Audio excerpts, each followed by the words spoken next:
So far, Kai can use Jujutsu, use his true potential, can summon and manipulate fire at will. He can propel himself in the air and fly around with his fire. He withstands scalding temperatures. He has enhanced durability. His fire grants him resilience against cold environments when his power is active. Kai is depicted as highly skilled in various martial arts disciplines. His combat techniques draw inspiration from several forms. His fighting style consists of Ninjutsu, the core foundation of Kai's training and fighting style, stealth, agility, acrobatics, and precise strikes, close quarters combat, evasive maneuvers, and ability to use the environment to high advantage. Kung Fu has a huge influence on his fighting style. He uses quick strikes, high kicks, and spinning attacks. Emphasizes balance, high speed, and combat adaptability. Kai frequently uses high powerful kicks, which are characteristic of Taekwondo. His kicks combine offensive power with acrobatic flair, making them effective and visually striking. Wushu is evident in Kai's acrobatic and weapon-based combat, reflects in his use of swords and staff-like weapons with dynamic combinations. Kai is a master swordsman. His techniques involve precise slashes, powerful overhead strikes, and defensive parries. Kai's plenty experience in staff and polearm techniques. His movements with these weapons are swift and calculated, reflecting training in staff combat arts. Kai's martial arts skills blend real-world influences with fictional techniques, creating a unique, dynamic fighting style. His training emphasizes agility, precision, and adaptability, making him a formidable opponent in both armed and unarmed combat. Kai is a force to be reckoned with, and if given the opportunity to go all out and use all of the invaluable abilities and fighting techniques at his disposal against Garmadon, he would not disappoint. Let's get Garmadon's stats and compare it against Kai's to find the true victor. Garmadon is the real deal. Even before he was bitten by a great devourer and turned evil, he was heavily proficient in the same martial arts disciplines as Kai, with the added benefit of training directly under first Ninjutsu master. Garm was equal to Wu in terms of power. Garm and Wu fought over control of her father's golden weapons. From the flashback we get in the pilot, and in the pilot miniseries of shorts, we can see that Garm was only slightly less powerful than Wu, which led to his demise. Garm was weaker than Wu, and Kai is weaker than Garm. But this conclusion is useless in taking in that in Season 8, fully powered young Wu and a suppressed Lloyd could not beat Garm in a 2-on-1, so Kai could not beat him at any point before crystallized, but more on that later. Upon being defeated, Garm wound up in the underworld, promptly took out Samukai, becoming the new leader of the Skeletons. I believe that a Season 2 Kai could defeat Garm as he appears in the pilot, with only 2 arms. It is heavily implied at the start of Season 1 that if the ninja kept training and reached full potential, he would be able to defeat Garm, even without the Green Ninja. Later, Garm does something that puts his strength far above Kai's. He destroys the Great Devourer. Garm is still the only mortal being that can harness all 4 golden weapons at once without being destroyed, and defeat a being that strong places him on another level Kai just could not reach. Perhaps if Kai underwent similar training like Garm did during his off-screen exile in the Dark Realm, he would be able to match his power. So far, Kai can defeat one incarnation of Garm. The other occasion I mentioned is a technicality, because in canon, that fight never happened, though Kai still remembers it. Season 3, rebooted, takes place after all the evil energy in Garm has been destroyed, leaving him as Sensei Garmadon. It's obvious that he has gotten significantly weaker, so is there a chance that Season 3 Kai could beat Season 3 Garm? Unfortunately, no. Garm defeated a post-Season 2, but pre-power split Lloyd Garmadon, and he did not even touch him. Garm has added a new technique, fighting without fighting, the art of the silent fist. using opponent weaknesses to your advantage. This speaks bad news for Kai.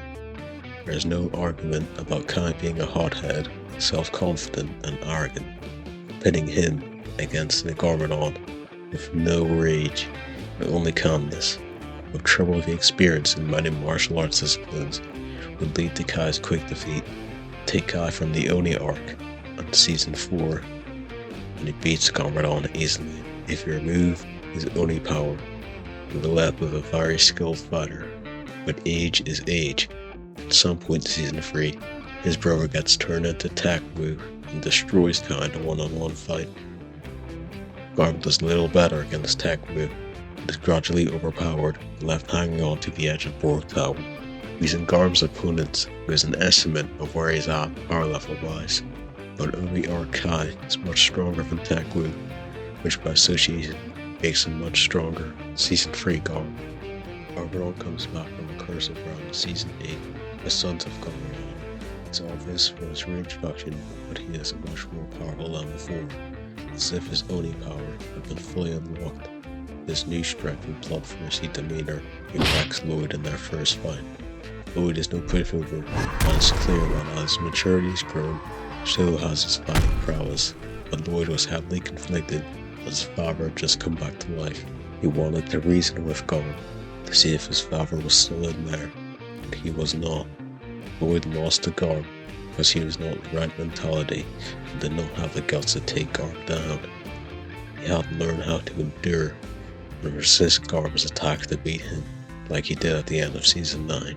But Kai does. In this scenario, Kai's grudge against Garm fuels his rage and fighting capabilities, leading to a similar fight like the one I mentioned previously. Kai is always on the offense, but with Garm, he may as well be out for blood. Kai is very competent in using the environment to his advantage. We saw that with the nice left hook and suplex he landed on Garm. Garm has been resurrected, has boosted his durability and pain threshold, and he can use his Oni form, if only temporarily, due to the energy drain. Kai would not beat him in a one-on-one. Suggest two outcomes for this battle. Outcome 1. Since Kai is more level-headed and he did not abandon his friends like Lloyd did, he isn't alone in this fight. Either Harumi would intervene and retreat with Garm to prevent an ambush from the ninja, or the ninja, including Lloyd, would gather to deliver the final blow to take out Garm. Kai and the others would give Lloyd a quick pep talk to make sure he's on board with that. Outcome 2. Kai weakens Garm, but Garm uses Kai's arrogance to defeat him, and the fight is broken apart by the ninja and Harumi. Both groups retreat. I choose outcome 1 for being the best case scenario for Kai. Finally, let's take Kai and Garm at the end of Season 16 crystallized. Garm is as strong as he was in the Oni arc, and now wields the power of destruction and can manipulate destructive energies effectively. No doubt, this is the strongest version of Garm, even more than the possessed overlord incarnation that Lloyd fought in Season 2. He's now one of the most powerful characters in the Ninjago universe. He's also grown exponentially as a fighter and a person. By possessing the Sword of Fire once again in a one-on-one, Kai could easily beat Garm from Season 1, 2, 3, and 4. And while Season 8 Garm could be a challenge, Kai has a 50-50 chance of defeating him.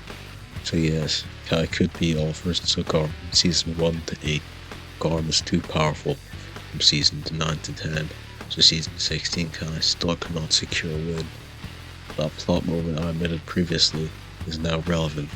To counter the threat of a Crystal King in Season 16, Ninja achieved their dragon forms. These are their most powerful states to date.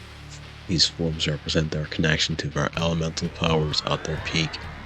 Each ninja's dragon form features a golden armor design, dragon-like motifs.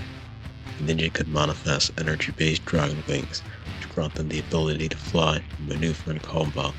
Kai's dragon form allows him to generate massive fire blasts and defend against crystallized enemies with fiery precision. Throughout this video, I've run simulations of Kai's potential fights with Garmadon at different stages in the series.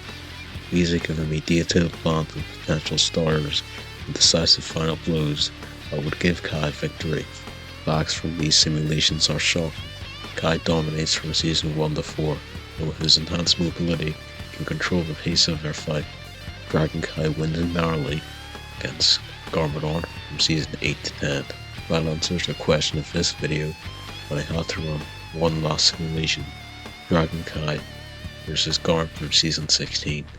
The outcome is Garmadon wins narrowly, in most cases, due to his only enhanced durability, combat mastery, psychological edge. However, Dragon Form Kai can still claim victory in a high stakes battle if he uses his mobility, elemental power, creativity to outsmart and overwhelm Garmadon before his energy runs out. I've neglected to mention the Overlord Dragon in Season 2. Up to this point, this Kai lacked the raw elemental energy to destroy it. Now he does. The simulation says Kai decisively defeats the Overlord Dragon. The Golden Ultra Dragon, Kai wins with a 90-10 advantage of the Overlord Dragon.